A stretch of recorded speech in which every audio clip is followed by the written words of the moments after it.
It's a very interesting question. What are the most critical risks?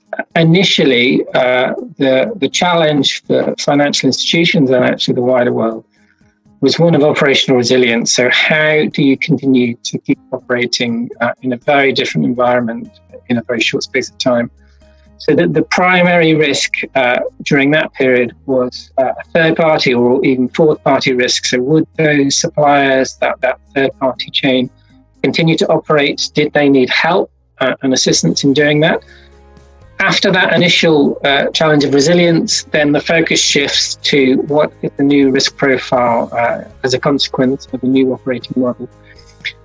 Things like information security, fraud, both internal and external, and potential for long-term conduct risk are the top risks that people are concerned with in that new operating environment.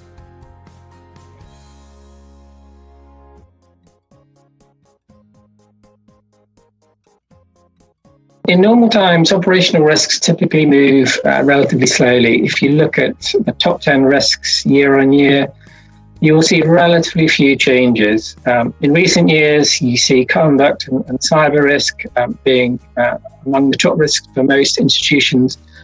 But what we see now as a consequence of coronavirus is that things are moving much more quickly than normal. So what was a risk further down that list is maybe rising up it.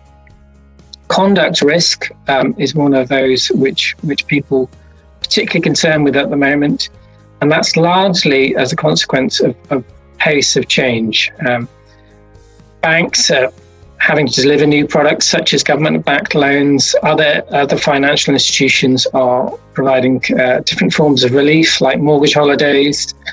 And there is a concern around how much conduct risk institutions are storing up by moving quickly and offering those products up in a much shorter time frame than they would normally do so.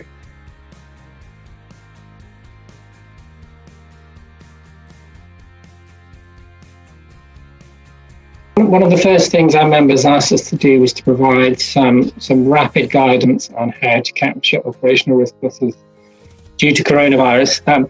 It's important that was a thing driven by the industry. People didn't want individual definitions that are used internally that were incompatible with others.